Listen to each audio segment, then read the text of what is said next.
पहला क्वेश्चन में। क्वेश्चन क्या बोल रहा है कि हमें एक ठोस एक अर्धगोले पर खड़े एक शंकु के आकार का है, इसमें शंकु भी है और एक अर्धगोला भी है, जिनकी त्रिज्या यानी हमारा ये शंकु दिया, इसकी त्रिज्या और अर्धगोले की त्रिज्या कितना दिया हमें 1 सेंटीमीटर, यानी 1 सेंटीमीटर हमें दिया हुआ है।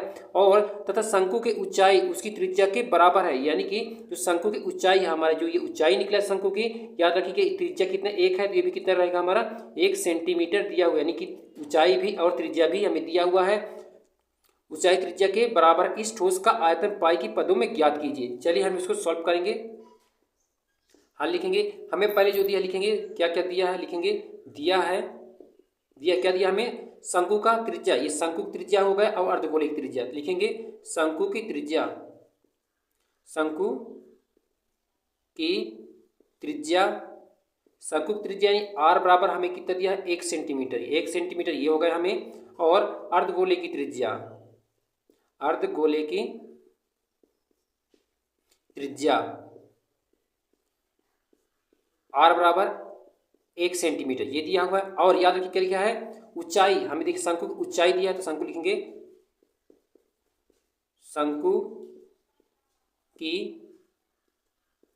ऊंचाई, शंकु की ऊंचाई यानी कि h बराबर हमें कितना दिया है 1 सेंटीमीटर ये भी दिया हुआ है। और हमें निकालना क्या है, ठोस का आयतन पाई के पदों में ज्ञात कीजिए। तो लिखेंगे हम लोग ठोस का आयतन, लिखेंगे ठोस का आयतन।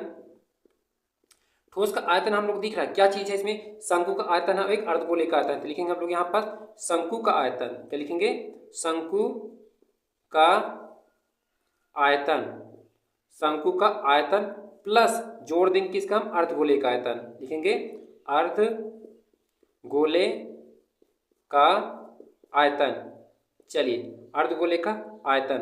अब शंकु का आयतन का सूत्र क्या होता है आपको याद होना चाहिए, क्या होता है शंकु का, शंकु लिखेंगे 1/3 पाई आर स्क्वायर एच और प्लस अर्धगोले क्या होता है हमारा 2/3 पाई आर क्यूब। ये फार्मूला हमें रख देना। देखिए हमें जो जो मिला सब कुछ रखना शुरू करेंगे। तो 1/3 तो 1/3 लिखेंगे हम यहाँ पास, लेकिन पाई का मान क्या रखते हैं हमेशा, पाई का मान 22/7। लेकिन बोला पाई की पदों में ज्ञात करना, तो पाई का मान पाई ही रहेगा। और गुणे आर का मान देखिए कितना निकाले हम लोग, 1 निकाले हैं, 1 की खाते 2 लिखेंगे। और गुणे एच का मान भी हमारा 1 है तो 1 लिखेंगे, प्लस यहाँ देखिए 2/3 पाई का पाई ही रहेगा।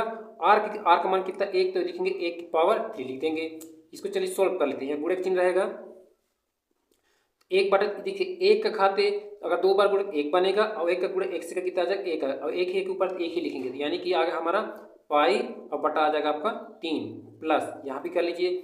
अब देखिए 2 है और यहाँ देखिए 1 का अगर 3 बार गुणे कितना आ जाएगा 3 ही आएगा, यानी 1 आएगा। तो 2 का पाई इसका कितना आ जाएगा हमारा 2 और पाई और बटा कितना दिया हमें 3 दिया हुआ है। इसको आगे सोल्व कर लेंगे तो बराबर लिखते हैं यहीं पर। देखिए पाई पाई देखिए 3 दोनों नीचे ले लेंगे हम लोग एलसीएम, 3 कैल्शियम 3 आ जाएगा, ऊपर वाली संख्या उतार देंगे, पाई प्लस 2 पाई दोनों को जोड़ने पर हमारा आंसर कितना, देखिए यहाँ 1 पाई है, यहाँ 2 पाई, 1 और 2 कितना हो जाएगा हमारे पास 3 पाई और बटे कितना दिया है हमें 3, 3 से 3 दोनों क्या हो जाएंगे कैंसिल हो जाएगा, हमारे पास क्या बचा सिर्फ पाई बचा। यही क्या होगा इसका आंसर, पाई सेंटीमीटर क्यूब। क्यूब है क्यों, क्योंकि ये आयतन में दिया, आयतन लिख सकते हैं हम लोग, पाई के पदों में ज्ञात करने के लिए लिख सकते हैं। ठोस का आयतन कितना निकला हमारा पाई सेंटीमीटर क्यूब निकल चुका है। इस तरह दोस्तों आप प्रश्न सॉल्व कर सकते हैं। अगर दोस्तों आपको हमारी यह वीडियो अच्छा लगा हो तो प्लीज़ लाइक कीजिए, सब्सक्राइब कीजिए, दोस्तों को जरूर शेयर कीजिए।